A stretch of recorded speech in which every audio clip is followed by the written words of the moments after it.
O pessoal vai entrando de novo e eu vou lembrando aqui então que a gente estava conversando sobre os tipos de câncer de pulmão, né? Então, primeiro a gente fez uma divisão entre pequenas células e não pequenas células, que esse eu vou falar depois.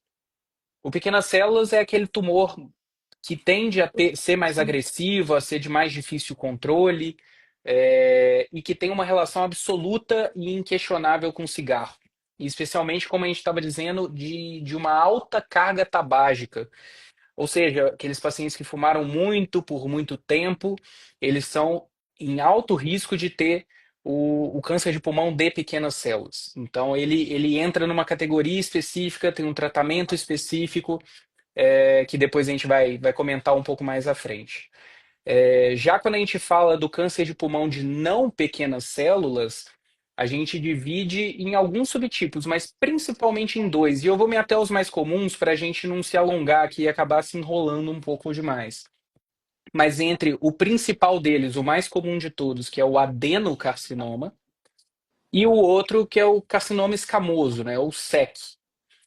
O adenocarcinoma, aliás, todos eles, né, o tabagismo ele aumenta o risco de todos esses tipos de câncer de pulmão. Isso é muito importante que fique claro.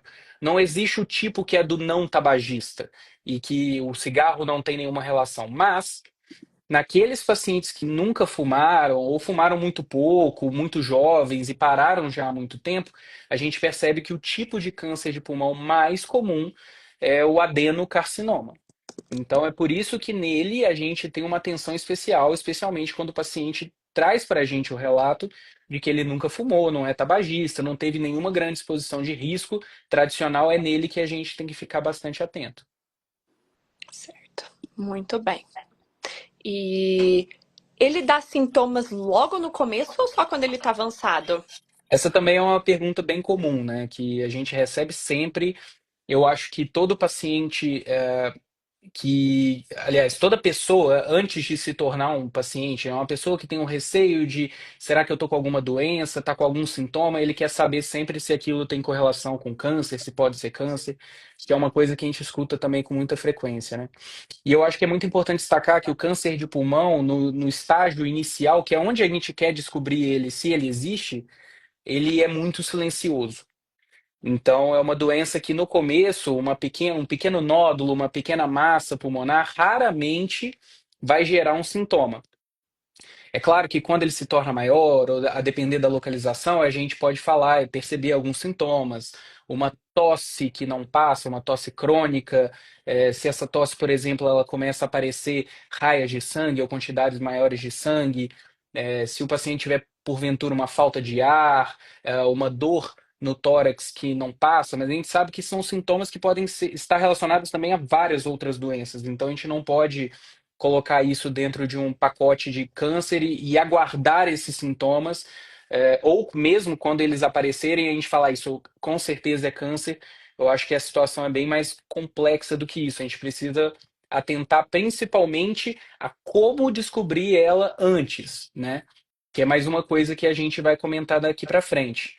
Mas até para falar, entender um pouco mais sobre essa questão de doença avançada, a doença ou mesmo uma doença inicial, eu queria perguntar para o Luiz Sérgio como que a gente costuma, claro, conceitos gerais de estadiamento. A gente fala muito sobre isso, a gente lançou um vídeo aqui no OncoApp falando sobre estadiamento, mas mais ou menos como se divide o estadiamento do câncer de pulmão.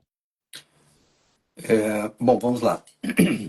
Só complementando a importância do tema, né, Tomás Isadora, se nós somarmos o número de mortes por câncer de pulmão, se nós somarmos o número de mortes de câncer de mama, câncer de próstata, de aparelho digestivo, embora sejam doenças mais frequentes, o número de mortes dos três somados não é igual ao número de mortes por câncer de pulmão. Então, a importância de nós discutirmos o tema. Falando de estadiamento, então, excetuando-se o tumor de pequenas células, que nós já separamos e que representa aproximadamente 15% dos tumores de pulmão, então nós vamos falar do câncer de pulmão não pequenas células, como você falou, adenocarcinoma e o carcinoma epidermoide, o SEC. Nós sempre, como todo estadiamento de todas as doenças, nós usamos três letras, o T, o N e o M, onde T é relacionado ao tumor, o N é relacionado aos linfonodos, às ínguas, e o M relacionado às metástases. Para explicar o estadiamento, que é a base do tratamento, junto com o diagnóstico celular do tumor anatomopatológico, eu gosto sempre de começar de trás para frente, fica um pouco mais fácil do pessoal entender. Então, eu começo pela letra M, que nós só temos M0 e M1, ou seja, presença ou ausência de metástase. Quando nós vamos para a letra N, então, que representam os linfonodos, no caso do pulmão, nós temos N1, N2 e N3. Fácil de entender, quando nós colocamos os linfonodos dentro do pulmão, nós chamamos de N1. Quando nós colocamos os linfonodos do lado do tumor, mas no mediastino, que é esta região central localizada entre os dois pulmões, no lado do tumor nós chamamos de N2. E quando os linfonodos passam para o outro lado, nós chamamos de N3.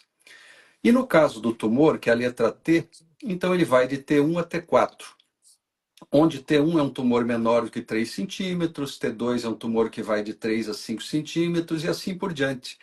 Mas é importante entender que o tamanho do tumor apenas não define a letra T, porque de acordo com a região onde esse tumor se localizar, às vezes ele pode ter 1 centímetro ou 2 e invadir uma estrutura, por exemplo, como o coração, como a parede torácica. Então, se invade a parede torácica, ele deixa de ser um T1, apesar de ter menos 3 centímetros, e passa a ser um T3.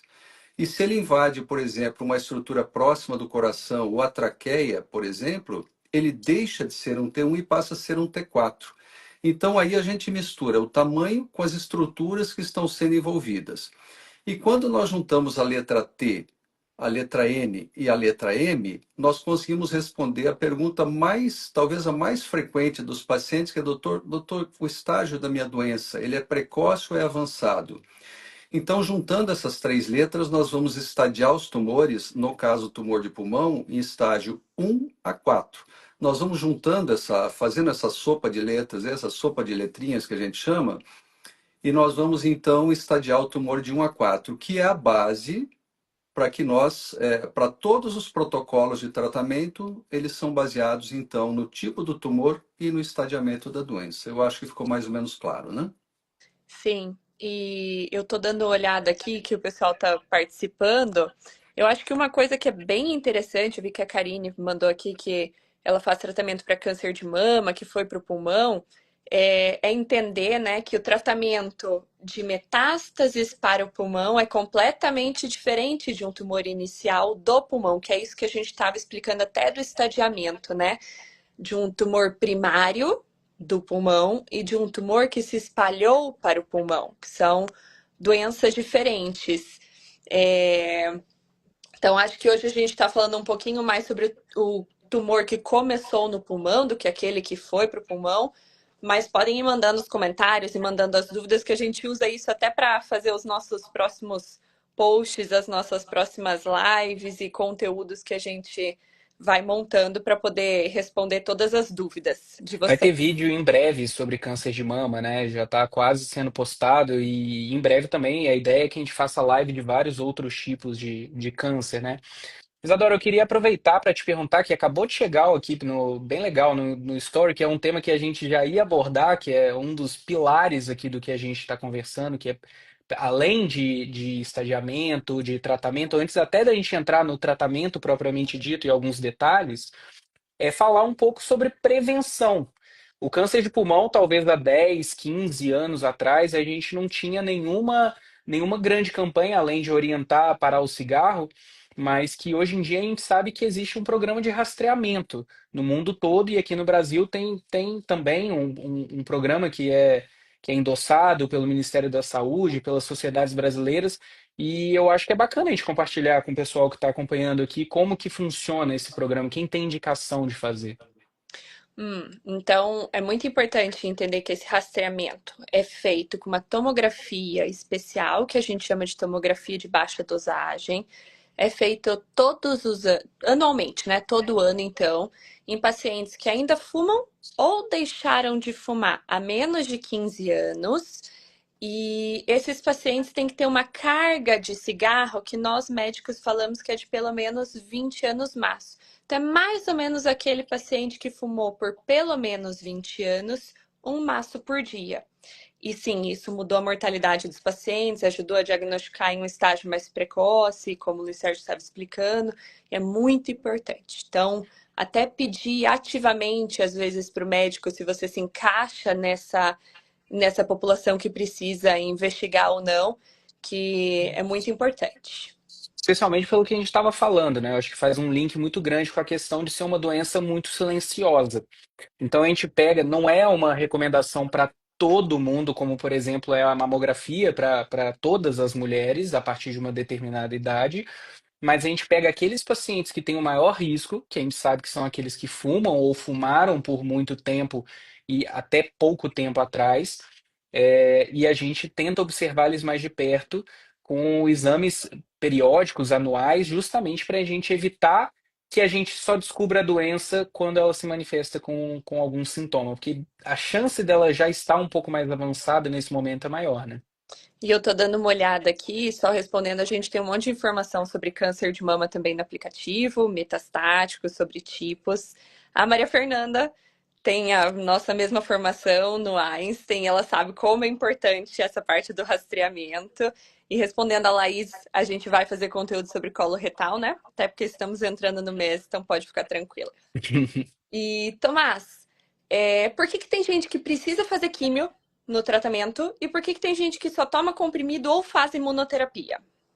A gente abre uma janela incrível que é nova na oncologia, né? A oncologia é talvez a área dentro da medicina que mais se muda, se revoluciona em tão pouco tempo. Eu acho que se a gente estivesse conversando aqui sobre esse mesmo tema há 10 anos, seria uma conversa absolutamente diferente. Então, o que a gente, na verdade, percebeu é que, especialmente como a gente estava conversando antes, né? Aqueles pacientes que nunca fumaram, a chance dele ter alguma mutação dentro do tumor, e aqui a gente está falando muito mais de uma mutação, uma alteração dentro do tumor que gera a proliferação celular. Muito menos do que aquelas mutações que a gente pensa que passa de pai para filho, que a gente sempre faz aquela analogia com o caso da Angelina Jolie, que teve que retirar as mamas. Isso é uma conversa para outro momento. Aqui a gente está falando de mutações dentro do tumor que a gente chama de driver, como se fosse um motorista realmente que acelera a proliferação daquela célula para se tornar um tumor. Então, quando a gente identifica isso, e tem vários testes hoje em dia que a gente lança a mão, e a gente percebe que isso é mais comum justamente nos pacientes que nunca fumaram, se a gente identifica uma dessas mutações driver, ela pode ter uma medicação específica, que a gente dá o nome de terapia-alvo, que é completamente diferente. Habitualmente é um comprimido que se toma diariamente, então esses pacientes, num primeiro momento, talvez nem precisem de quimioterapia, de imunoterapia, eles recebam esse tratamento que revolucionou realmente a medicina, é, com pacientes que talvez tivessem um desfecho muito mais difícil e que vivem por muitos e muitos e muitos e muitos anos com muita qualidade de vida acima de tudo. Então, isso é um cenário. A imunoterapia também, nesses últimos 10, 15 anos, veio com tudo. O câncer de pulmão talvez seja dos tumores que mais respondem bem à imunoterapia, a gente sabe disso. É, Então, também é uma estratégia que, em alguns casos, pode ser usada sozinha, em outros casos, além da imunoterapia, a gente adiciona a quimioterapia. Então, é impossível eu dar uma única resposta aqui que contemple todas as possibilidades de tratamento, né? O câncer de pulmão Verdade. eu já dividi ele em subtipos e, puxa, quando a gente começa a falar de mutações específicas, de imunoterapia, terapia-alvo, meu Deus, a gente abre um leque infinito de possibilidades. Mas o importante, inclusive, por isso mesmo nunca se comparar ou querer, né, às vezes ver um conhecido que teve um tumor de pulmão, depende do estadiamento, depende das características moleculares dessa doença, são cenários diferentes, os pacientes são diferentes, então cada um é uma pessoa e merece ser tratada individualmente, personalizado. Isso é o caminho que a gente tem andado, né, com a medicina, especialmente na oncologia. Então, deixa eu só puxar uma pergunta que a Maria fez aqui pra gente e vou até perguntar para o Luiz Sérgio se tem indicação, assim, para todas as pessoas fazer rastreamento para câncer de próstata com PSA? Rastreamento para câncer de próstata com PSA. Bom, Isso. as coisas, embora tenham mudado bastante, mas o PSA nós usamos a partir dos 40 anos, mas também vai envolver história familiar para aqueles pacientes que têm mais pessoas na família, mas lembrando que o PSA de maneira isolada não deve ser usado como uma peça isolada no rastreamento. Isso até porque existem tumores tão agressivos ou indiferenciados, onde as células mudaram tanto que elas são incapazes de produzir o PSA. Por isso, o PSA isoladamente, ele não substitui a visita ao urologista. Então, ou seja, sempre a combinação dessas coisas. Talvez eu ajude um pouquinho aqui no câncer de pulmão, Tomás. Se nós fizéssemos uma live de câncer de pulmão, vamos entender assim, há 20 anos atrás, nós teríamos assim 5 cirurgiões e um oncologista clínico. E a participação do oncologista clínico seria realmente muito pequena, porque nós tratávamos quase todos os tumores com cirurgia, independente do tamanho e do estágio, a não ser o tumor metastático já em estágio 4. Mas isso era extremamente frustrante, porque nós operávamos tumores grandes com linfonodos, como eu expliquei, né, os linfonodos na parte mediastinal, e era extremamente frustrante porque pouco tempo depois, a boa parte desses pacientes recorriam à sua doença ou no tórax ou em alguma outra parte do seu corpo. E hoje, embora a cirurgia tenha ainda um papel muito importante nos tumores iniciais, mas a grande discussão dos tumores de pulmão está entre os oncologistas clínicos. A grande contribuição no tratamento do tumor de pulmão, embora as técnicas cirúrgicas tenham mudado, se tornado menos invasivas, as cirurgias tenham se tornado mais seguras, mas os grandes avanços vieram sim da oncologia clínica. Então, nós cirurgiões, embora tenhamos um papel ainda muito importante nos tumores iniciais, mas a grande discussão, eu acho que nós podíamos fazer aqui uma live com 10 oncologistas clínicos e um cirurgião só. De tanto material que nós temos para discutir sobre a oncologia clínica, em detrimento dos tratamentos cirúrgicos, que, embora evoluíram, mas não na mesma proporção dos tratamentos clínicos, como vocês disseram. Mas o cirurgião é importante, porque o tratamento tem evoluído muito e hoje a gente tem visto fazer tratamento antes da cirurgia, né? E isso está trazendo resultados espetaculares. Mas para fazer tratamento antes da cirurgia, é muito importante entender que desde sempre o paciente precisa ter uma doença operável, ressecável. Então a gente precisa do cirurgião falando para gente, para nós oncologistas, ó, dá para retirar. E aí, a partir disso, a gente vai lá e dá o melhor tratamento possível. Então, o tratamento do câncer de pulmão hoje em dia não depende de uma especialidade só. Eu acho que isso é muito legal de levantar aqui. A gente precisa do cirurgião, do oncologista, do radioterapeuta, para decidir qual que é o melhor tratamento mais individualizado, personalizado. Sim, nós podemos assim, para que as pessoas entendam onde é que nós cirurgiões participamos do tratamento. Então, se os tumores forem pequenos e sem linfonodos, sem ínguas suspeitas, que quando elas são suspeitas, elas devem ter uma confirmação anatomopatológica. O que significa isso? Se você tem linfonodos suspeitos no mediastino, eles devem ser confirmados por punção. Esta punção pode ser feita por uma endoscopia dentro da via respiratória ou por mediastinoscopia, que é uma pequena incisão que se faz nesta região e por ali se encontram esses linfonodos. Isso para que a gente possa planejar o tratamento, esse tratamento multidisciplinar que envolve o oncologista clínico e o cirurgião. Mas, basicamente, quando nós temos tumores pequenos, sem linfonodos, a cirurgia upfront, ou seja, a cirurgia de princípio, ela está indicada. E quando nós temos, então, tumores maiores do que 5 centímetros, ou eventualmente com esses linfonodos comprometidos, então, neste caso, nós fazemos uma técnica chamada de quimioterapia perioperatória, que nesse caso eu vou deixar para vocês comentarem.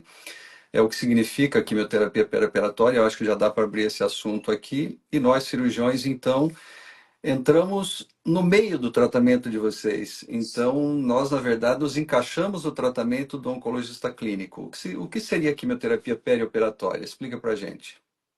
Eu acho que é importante, né, só fazer sempre aquela ressalva de que realmente cada caso é um caso, né? Então a gente vai falar de um cenário que vem ganhando cada vez mais força dentro da oncologia torácica, mas que obviamente não vale para todos os casos. Cada caso é extremamente individual. mas a gente tem percebido uma tendência dentro da oncologia de puxar talvez o tratamento para iniciar antes da cirurgia. Então, eu digo iniciar porque justamente talvez seja necessário complementar um tratamento depois da cirurgia, e por isso a gente dá esse nome de perioperatório.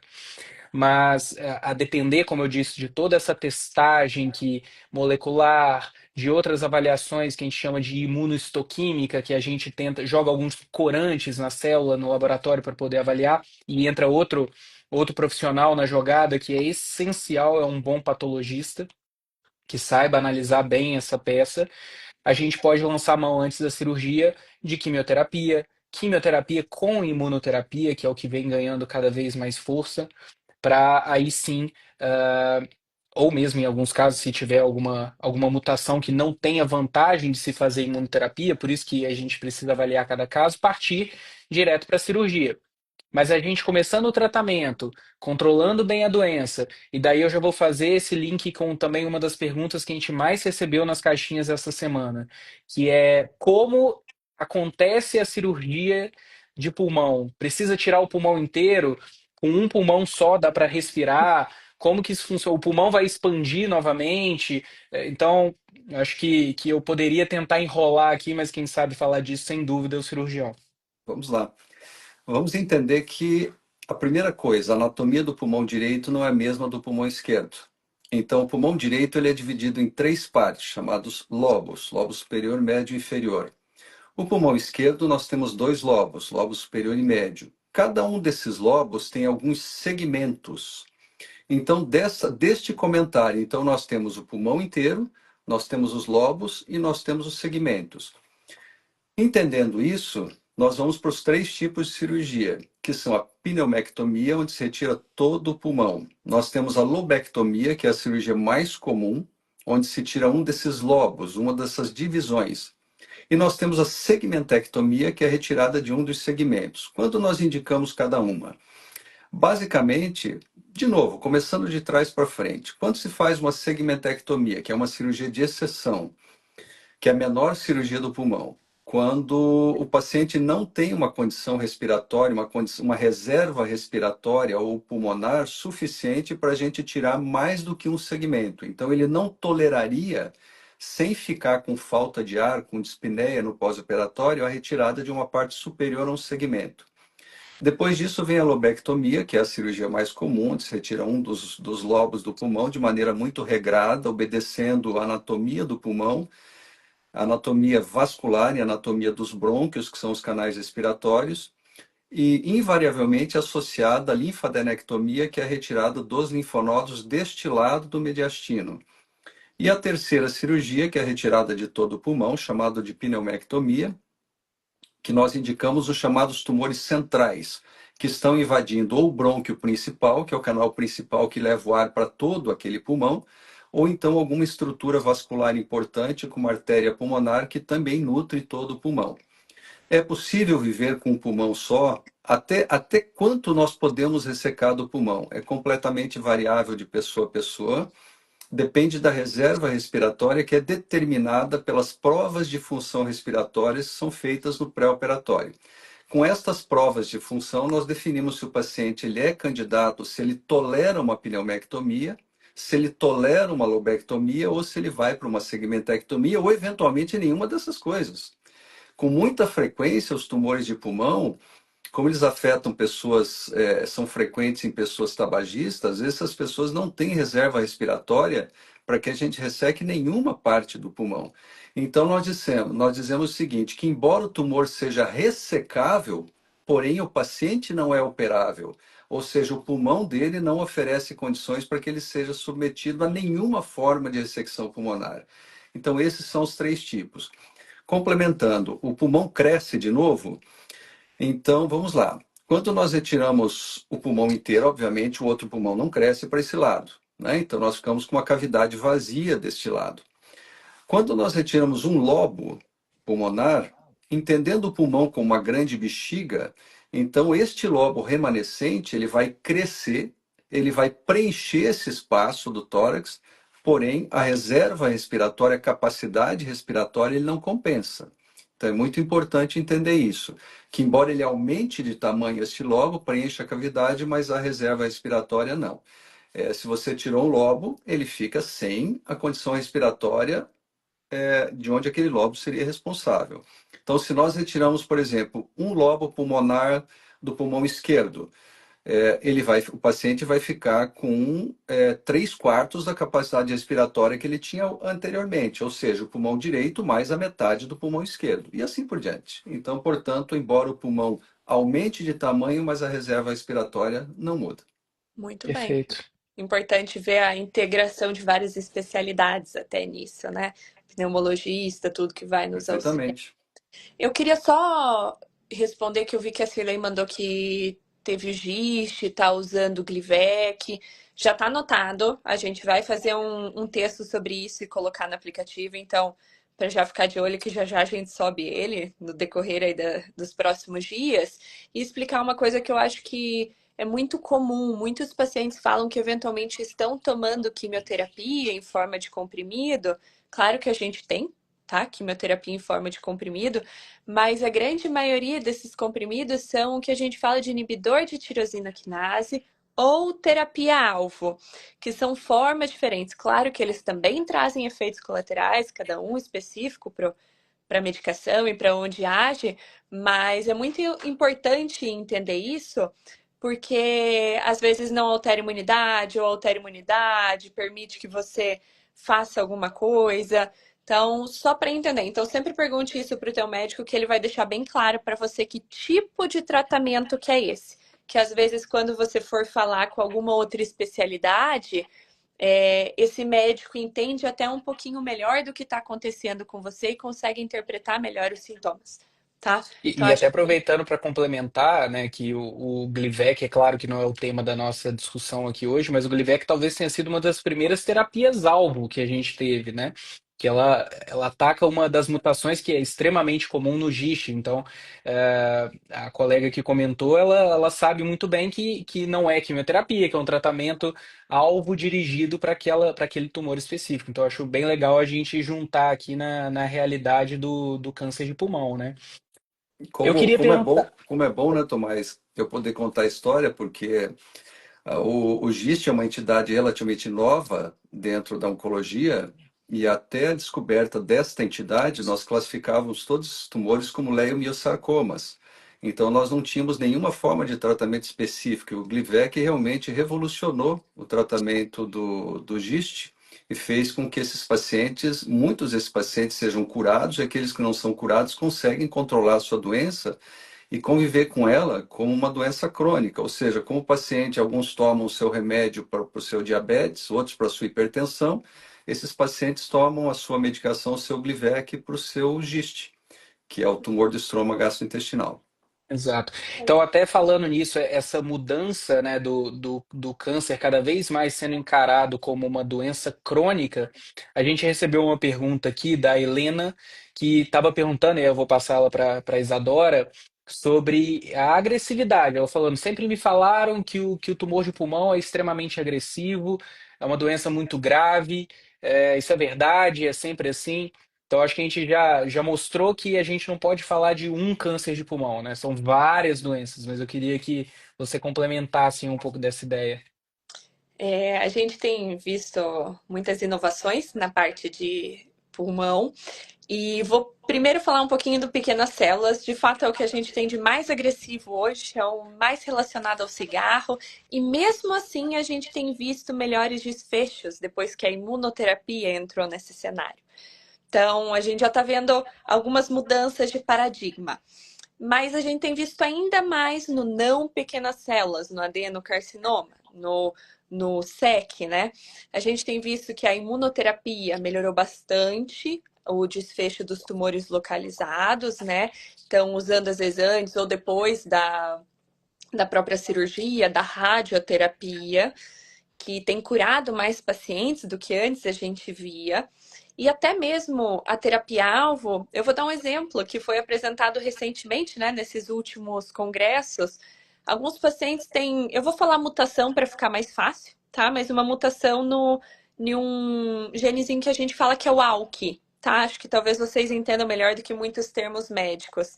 E até pacientes que têm já metástase na cabeça, ou seja, o tumor já foi para a cabeça, já se espalhou, tem muitos pacientes que estão vivendo mais de 5 anos e o tumor nem cresceu, controlou, respondeu e tá lá, 5 anos sem crescimento de tumor que estava na cabeça. Então, a gente está vendo uma mudança de paradigmas na oncologia torácica e cada vez mais marcadores da biópsia, da análise molecular estão sendo incorporados e estão trazendo muita informação para a gente, podendo direcionar mais o tumor. Então, o câncer de pulmão é agressivo? Sim, de uma forma geral, nós temos tumores agressivos, mas tem cura. E cada vez mais, se não tiver cura, a gente está levando esses pacientes longe e muito bem. Eu acho que Isadora, até. uma pergunta para vocês, e eu sei que é uma pergunta do consultório muito frequente.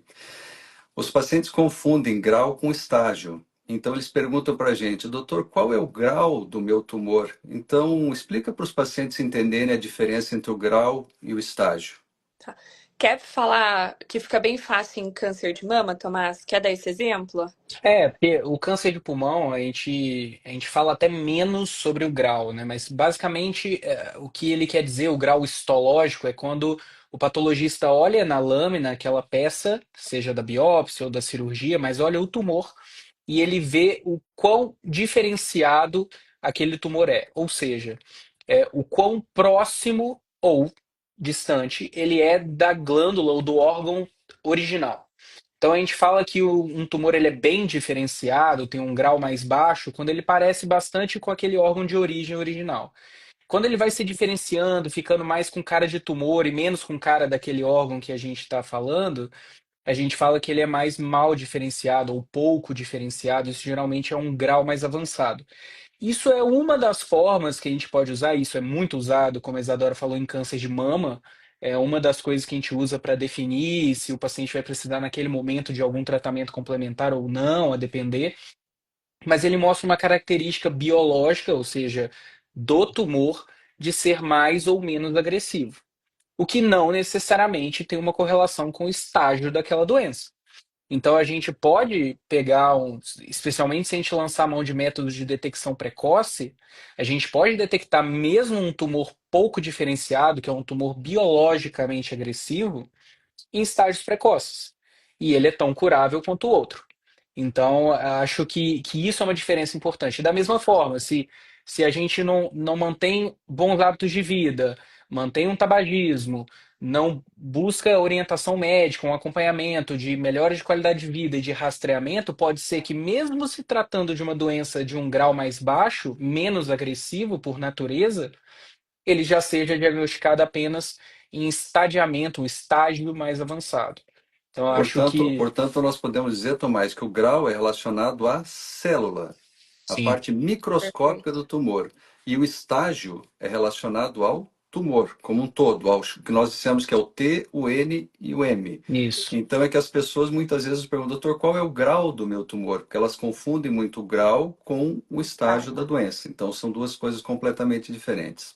E eu queria Perfeito. perguntar para o Tomás uma coisa que foi levantada aqui, se a radioterapia queima o pulmão. Isso é um problema depois, se recupera, porque vê um monte de efeito da radioterapia no pulmão. Como que funciona isso? Então, eu acho que a radioterapia seria o terceiro pilar aqui de tudo que a gente tem falado, né? Aqui tem representantes da oncologia clínica, da cirurgia oncológica, mas a radioterapia também tem um papel muito importante em vários tipos de tumor e principalmente também no câncer de pulmão. Então, a gente tem alguns cenários que a radioterapia ela pode ser usada de uma forma bem geral, como sempre, né? Sem querer generalizar ou falar de algum caso em particular. Caso de tumores muito pequenos, pode ser que em vez de uma cirurgia, o médico, a equipe médica, opte por fazer uma radioterapia naquele local. Ou, no polo oposto, se a doença já é um pouco mais avançada, como o Luiz Sérgio estava comentando, se às vezes a cirurgia for muito mórbida, ou o paciente não tiver condição de ter uma reserva respiratória para ter essa retirada do tumor com toda a segurança, às vezes a gente lança a mão da radioterapia. E ela pode vir junto ou não de uma quimioterapia para potencializar o efeito. Mas a ideia da radioterapia, né, é usar a radiação ionizante, que a gente diz, para matar aquelas células malignas do tumor. E a gente sabe que é outra área também da medicina, especialmente no tratamento oncológico, que se revolucionou nos últimos anos. A gente via técnicas de radioterapia há 20, 30 anos que eram bastante rudimentares. O que a gente chama de planejamento para radioterapia era muito mais difícil de ser feito. Então, além do tumor, tinha uma área de efeito colateral em volta muito grande. Então, órgãos ao redor, né? Quando a gente fala de pulmão, é muito próximo do coração. Então, a gente tinha um efeito colateral bem mais extenso. Hoje em dia, a gente tem usado cada vez mais planejamentos mais modernos, com máquinas mais modernas, que conseguem ter uma visão 3D com muita acurácia e reduzindo essa lesão em volta. Porque realmente a radioterapia ela queima o tumor. A forma, usando a radiação, ela queima o tumor. Mas se ela queima só o tumor e não a região com tanta frequência à volta, a gente tem uma tolerância muito boa ao tratamento. Então, isso é um ponto. É claro que existe um risco de uma toxicidade, uma inflamação na região ao redor do pulmão, especialmente no começo, isso tende a passar com o tempo. E um dos pontos principais, e que é motivo também de sempre dúvida no consultório, é que como a radioterapia não remove o tumor, ao contrário da cirurgia, então o paciente às vezes vai fazer um novo exame de imagem, uma nova tomografia depois, e ele se assusta, porque, puxa, o tumor ainda está lá, então o tratamento não funcionou. Na verdade, não. A gente sabe que a radioterapia ela não vai retirar a doença. A ideia é que mantenha aquela região, aquela lesão, mas com morte celular. Então, ali dentro não tem, ou não deveria ter mais tumor viável. E em volta dessa lesão pode dar até também a impressão de que a lesão é maior, porque às vezes tem essa inflamação ao redor do tumor. Então, precisa de muita calma para avaliar uma tomografia, um exame depois da radioterapia de pulmão, porque às vezes ela vai estar suja. Vai ter a impressão de que tem muito mais coisa do que tinha anteriormente, mas isso é esperado. Então a gente precisa acompanhar, por isso sempre consultar com o radio-oncologista, com o oncologista clínico, para manter esse acompanhamento e perceber se de fato aquela lesão não está tendo nenhum sinal de crescimento. Tem outras formas, um PET às vezes pode ajudar a gente ver se aquela área ainda é ativa metabolicamente, que a gente diz, né? Então, se ela consome muita glicose, ela pode mostrar-se ativa ou não. E aí seria uma cicatriz, uma sequela daquele tratamento anterior, né? Muito E já bem. emendando aqui, Tomás, os pacientes perguntam, obviamente, o tempo inteiro, doutor, devo fazer um PET? E a gente sabe que para estadiamento de tumores de pulmão, como nós comentamos, o PET ele é fundamental. E já comente para a gente, emendando, que nem todas as lesões encontradas fora do pulmão, quando se faz um PET para pensar em tumor de pulmão, são tumores, que algumas precisam até de confirmações diagnósticas, enfim. É, comente alguma coisa para a gente sobre isso. É Esse eu que vou passar para a Isadora, porque Opa, Então vamos lá. Já já vai subir um vídeo do Tomás que ele explica um pouco melhor sobre PET e tipos de PET, né? Porque especificamente no pulmão, isso. Isadora.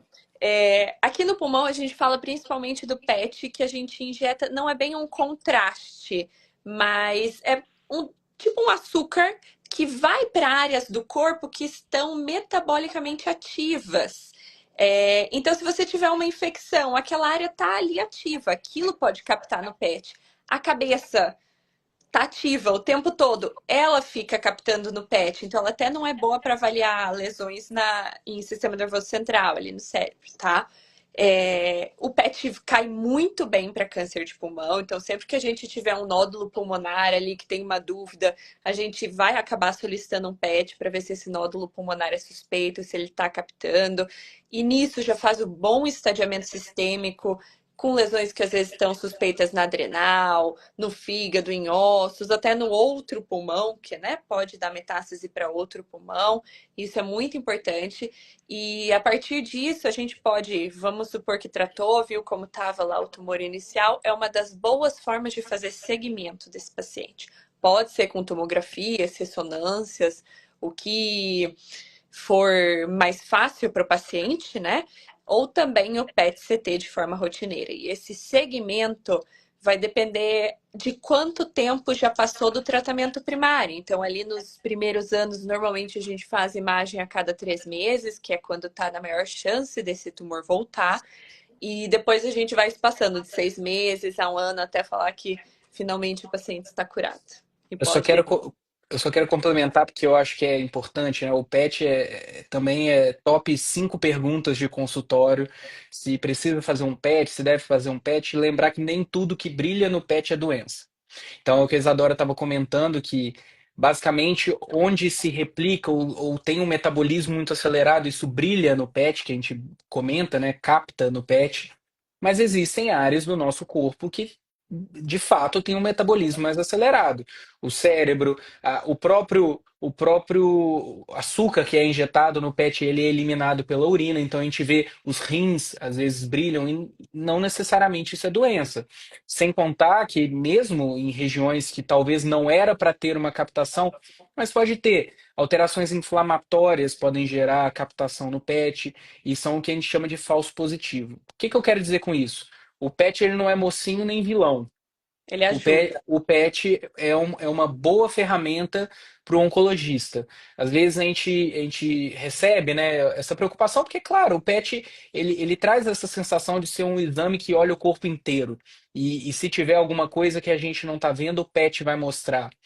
Não necessariamente. Às vezes ele vai mostrar alguma coisa que não é doença. Isso vai virar toda uma cascata de investigação, de ansiedade, procedimentos como biópsias que às vezes não eram necessários e podem ter complicações. Então, moral da história, é uma ótima ferramenta, mas deve ser bem indicada e bem analisada pelo seu médico, pela sua equipe, porque pode gerar essa confusão. Não é um exame milagroso. Uma coisa que eu escuto. Aqui entram dois termos que nós usamos muito, né, Tomás Isadora, que é sensibilidade e especificidade. Então, o PET ele é um exame bastante sensível, porém ele não é específico, ou seja, como você falou, nem tudo que brilha no PET significa tumor. Então, uma série de lesões que não são tumorais e às vezes até outras lesões que não relacionadas ao tumor primário podem brilhar no PET. Por isso, muitas vezes, o que a diferença é que nós chamamos de sensibilidade e especificidade. E lembrando que existem até um tipo específico de tumor de pulmão, né, que o tumor de células É o carcinoma? lipídicas, Ah, isso, lipídicas, que onde o PET tem uma importância muito pequena e uma sensibilidade muito pequena não também. capta, né? É bem isso. Perfeito. Outra pergunta que a gente viu nas caixinhas que eu fui anotando aqui durante a semana e que eu acho que eu vou perguntar para o Luiz Sérgio, já até chegando no Pra encerramento, né? Tá finalizar. passando super rápido, né? Bem legal. É sobre o pós-cirúrgico, que também é uma pergunta que eu sempre recebo e eu não sei responder exatamente. Eu peço para perguntar para o cirurgião. O paciente acabou de fazer uma cirurgia de pulmão, ou mesmo aquele paciente que já fez uma cirurgia de pulmão há mais tempo, mas tem um receio, porque já ouviu falar de que ele não pode pegar um voo depois pelo risco da alteração de pressão. Então, eu queria que você comentasse para a gente um pouco sobre isso, se tem risco mesmo, que fase que esse risco é maior. Bom, isso aí nós usamos para responder essa pergunta. O paciente não precisa necessariamente ser um paciente operado, então tudo isso vai depender da reserva, da capacidade respiratória que ele tem. Então, quando nós pegamos um voo, à medida que nós subimos, que o avião sobe, a concentração de oxigênio vai baixando. Então, habitualmente, todos os voos, eles pressurizam a cabine do avião numa altitude fictícia de 10 mil pés, aproximadamente 3 mil metros. Então, para todos os pacientes operados ou não, que toleram estar numa altitude de 3 mil metros, não há nenhum inconveniente de se pegar um avião ou um voo, independente da altitude que esse avião vai voar, 25, 30, 40 mil pés, porque a cabine ela é pressurizada a 10 mil pés. Agora, os pacientes, operados ou não, que não toleram ou que têm uma dificuldade respiratória numa altitude de 3 mil metros, esses pacientes devem ser orientados pelo seu médico a não voarem em aviões comerciais. Certo. Muito bem. Bom, E só uma diga última aí. pergunta. Às vezes esses pacientes que acabaram de ser operados têm um pouco de ar ali no pulmão, né? O que a gente fala do fora, entre as camadas do pneumotórax. Isso é um perigo para voar? Tem que esperar melhorar? Sabe Sim, informar? Sim, tem que esperar, porque à medida que você entenda que é só uma questão de pressão atmosférica, ou seja, à medida que nós vamos subindo, como a pressão atmosférica lá em cima é menor, então a tendência do ar é expandir. Isso serve para o ar que está fora do pulmão, para o ar que está dentro do pulmão, para os gases que estão no intestino. Então, isso serve para tudo. Então, aquele ar que está fora do pulmão, que está entre o pulmão e a cavidade torácica e as costelas, ele vai se expandir e vai comprimir aquele remanescente de pulmão que ele tem. Portanto, não é interessante, é importante que os pacientes sejam orientados pelo seu médico a não voarem até que esse pneumotórax seja pneumotórax residual, que nós dizemos, seja o menor possível. Tenho visto aqui na live uma série de pacientes e amigos enviando mensagens, então só agradecer a todos eles. Muito legal, né? E assim, câncer de pulmão, como eu falei, eu acho que já virou um leque de doenças, não só uma. Então, eu acho que a gente precisaria falar por 12 horas para conseguir abordar todos os temas. Essa hora passou voando, parece que a gente não conseguiu falar nem metade do que teria para falar sobre o tema, né? E para E vocês ele, dois, para vocês até um último comentário para vocês fazerem, também como é bom contar um pouquinho de história, mas como nós não tínhamos conhecimento de genética, conhecimento de terapias-alvo, enfim, desses genes todos, em torno de 30 anos atrás, um paciente que era diagnosticado com metástase cerebral de tumor de pulmão tinha uma mediana de sobrevida de aproximadamente 12 semanas. E é óbvio que alguns permanecem tendo prognóstico ruim quando eles não têm nenhuma terapia-alvo disponível, ou eventualmente quando eles não conseguem fazer imunoterapia, mas é óbvio que essa realidade mudou. Eu estou usando o extremo, que é a metástase cerebral, mas nós temos no meio do caminho aí uma série de outros locais onde a doença é muito mais controlável, como fígado, como ossos. Então, passei para vocês. eu acho que é isso. A Ana comentou aqui, a Ana querida nutricionista também, que com a gente no OncoEP se vai ter parte 2. Eu acho que a gente tem que sempre falar de informação e a gente vai pensar em outras lives, mas eu aproveito para já deixar para quem ainda ficou com aquele gostinho de quero mais, quer saber mais sobre câncer de pulmão, ou aos pacientes que comentaram sobre outros tipos de tumores que a gente não abordou aqui hoje, que é baixar o OncoApp. Além de seguir a gente aqui na rede social, que a gente está sempre postando alguma informação nova, o OncoApp a gente tem muito orgulho de ter recheado ele de muita informação atualizada, com uma linguagem acessível para o paciente, para o familiar, para os amigos poderem acessar e se informar. A gente tá com um projeto muito legal, eu acho que só tem a crescer, a gente vai sempre adicionando. Por isso que a gente sempre pede para vocês ir comentando, perguntando, porque isso ajuda a gente também a entender o que vocês querem saber. Mas fica esse convite de baixar o aplicativo, experimentar, tem muito recurso bacana, muita coisa que pode te ajudar na tua jornada, para se organizar, para se informar, para compartilhar contigo mesmo, às vezes, você precisa escrever para ler no diário ou com colegas na rede social. Então, eu acho que a gente está criando uma coisa muito bacana aí e eu peço para que vocês venham com a gente, porque vai ser muito legal.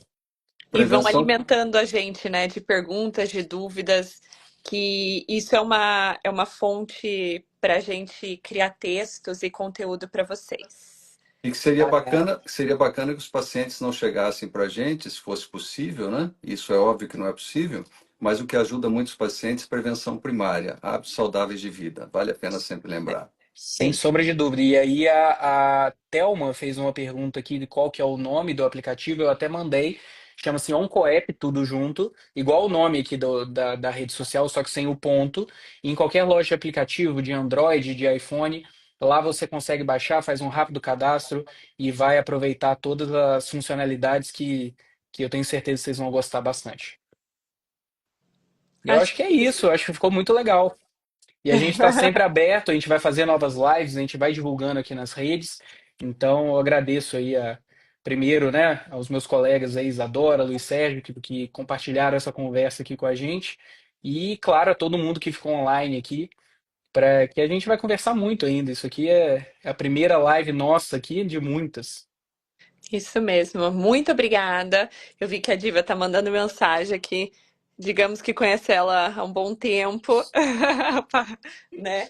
E obrigada por todos estarem aqui online. A gente vai se vendo nas próximas lives, nos próximos vídeos, em tudo. Tenha uma boa noite.